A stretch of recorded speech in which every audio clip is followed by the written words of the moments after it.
Hi guys, welcome back to the channel. Today we have this Mk7.5 Golf in for some RacingLine products. Today we're going to be fitting some lowering springs. New parts with us today are the RacingLine front top mounts, and we've also got some adjustable front drop links. We're going to be cracking on a bit of a how-to guide, and then we're going to be performing a geometry, four-wheel alignment. We're going to start at the rear and get those parts fitted. So here we have the rear shock absorber with the top mount that I have already removed from the suspension. We need to fit this to our new shock absorber. This comes with a shock absorber bump stop and a dust cover. So all we do is we slide it straight through until our thread pokes through the other side, and we just wind our nut on. There are some special tools that we need to use. So here we have a shocker piston hole tool. This will prevent the shocker piston from turning, preventing any damage to the shock absorber seals. We have our 17mm socket. Stock, these are 16mm, but here we have a 17mm going on. We want to lock that around our shocker piston, and our tool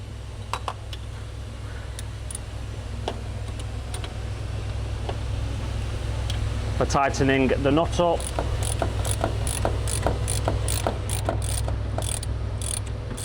Any moment now. There we go. Right, so we're ready for the tightening.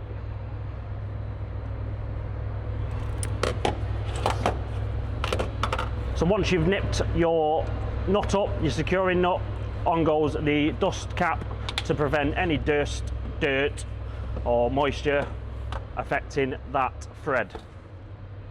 So now we offer the shock absorber top mount up into place.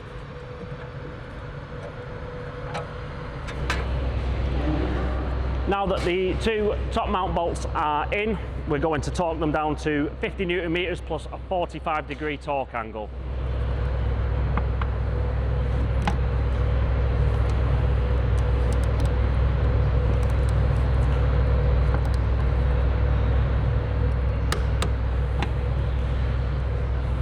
So the next procedure is sorting the spring seats.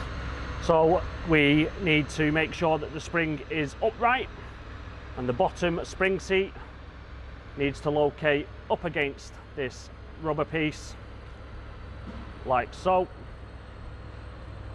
and the top one will just push into place like that.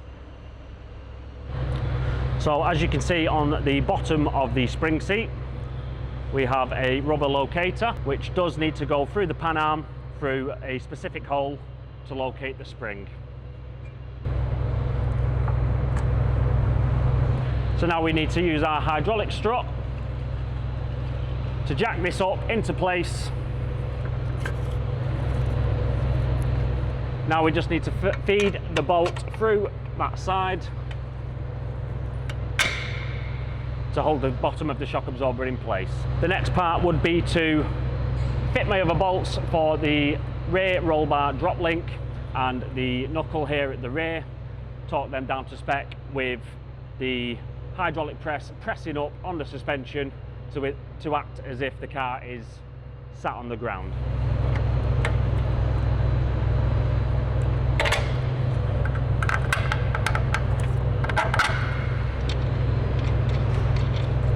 So now we have the suspension jacked up with the bolts in, ready to go.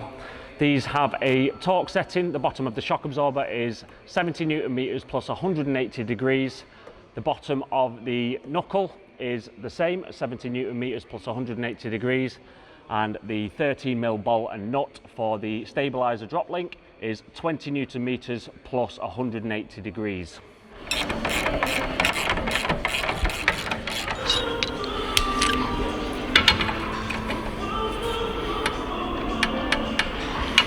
So here we have a brand new product to us. It is the front camber and caster RacingLine top mount for the MQB and the MQB Evo platform.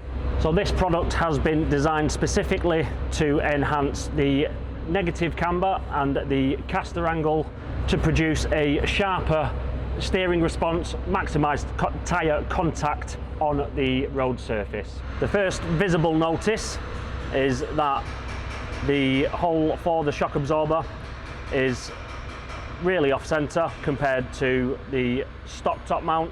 This has been designed to give an extra negative 1.5 degree camber and an extra 1 degree of caster angle. These camber caster top mounts are engineered to be compatible with factory and factory style struts and springs which use OE top mounts.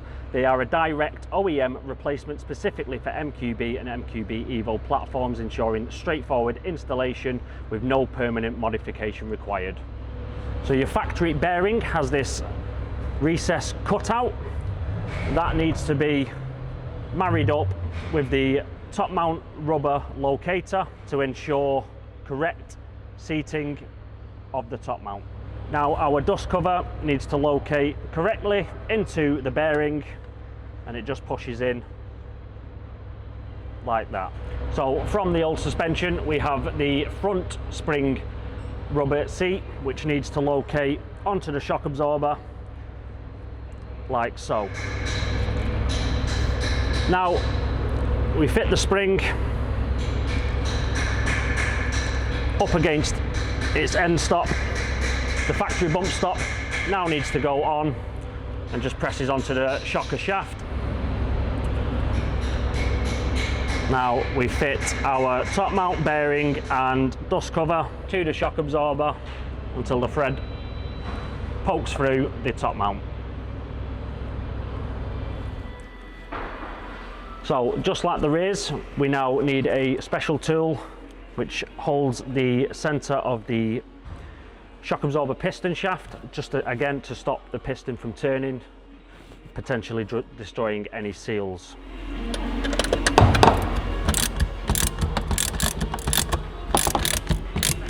Now that is done, we now need to torque this to the correct torque setting, which is 60 Newton meters. Now we're ready to fit that front shock absorber. Just a bit of servicing of the inside of the hub where the shock absorber lives. I've just got a wire wheel on my drill.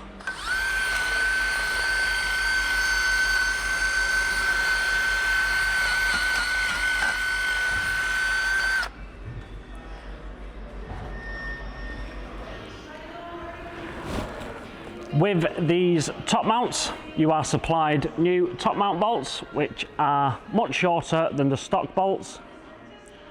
This is due to the design of the top mount, and there is no pass-through for the longer bolt, so we need to use the shorter bolts supplied with the RacingLine top mounts.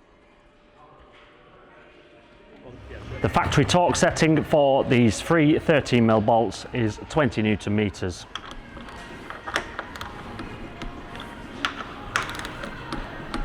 Now we have a special tool. This is a hub splitter. It goes into the back of the hub. We turn it, that then spreads the hub so that the shock absorber will easily slide in and locate properly. We go near to the bottom and we spread the hub. Now the shock absorber is ready to drop into the hub.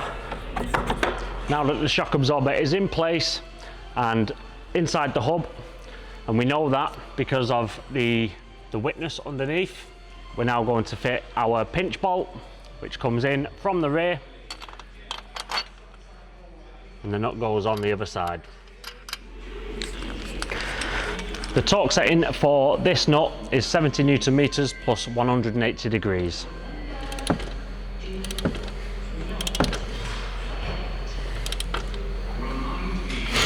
Somewhere.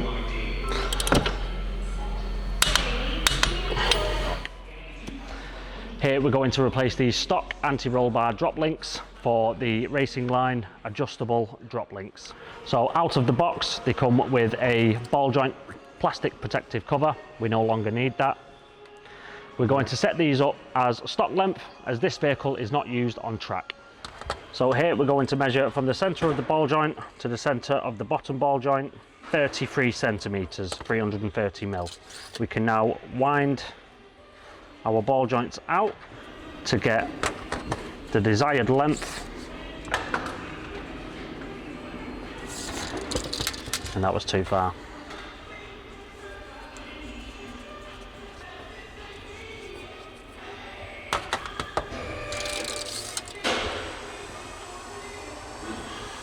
Three 330mm or 33 centimeters, center of the ball joint to center of the ball joint.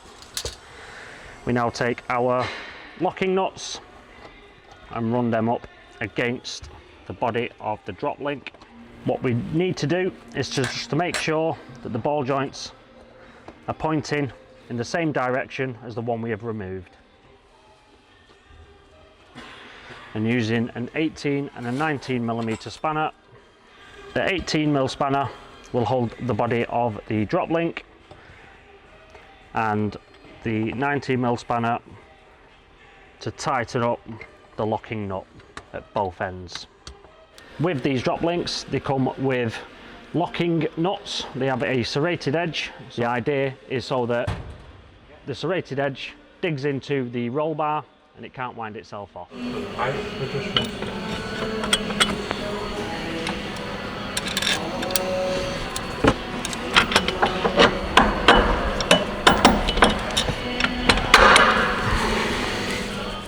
Now we need to tighten up the upper and the lower securing nuts for the RacingLine adjustable drop links. For that, I've got myself a 19mm spanner for the nut and a 6mm Allen key to hold the ball joint so that it doesn't rotate, causing any damage. These nuts are torqued to 65 Newton meters, both top and bottom.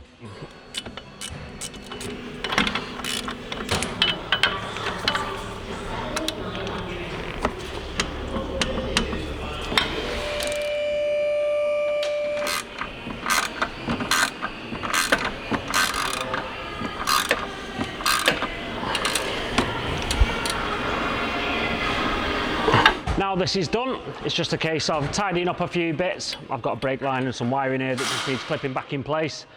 We can put the wheels on, do the other side, send it for geometry. I've been in your words.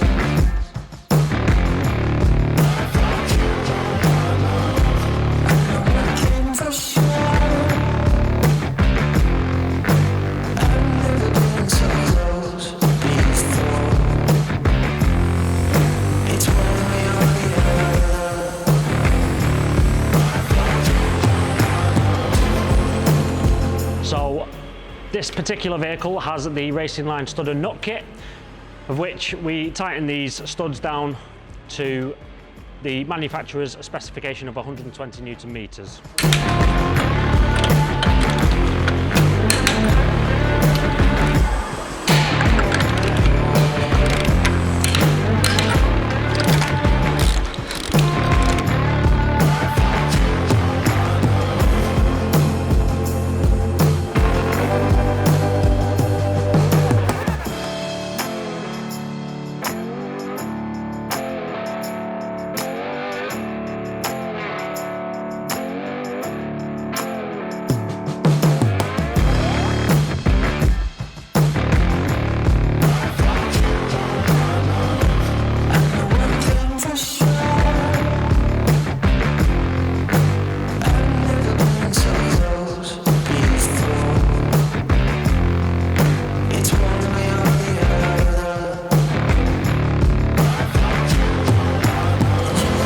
So that's all the work complete now on this Golf.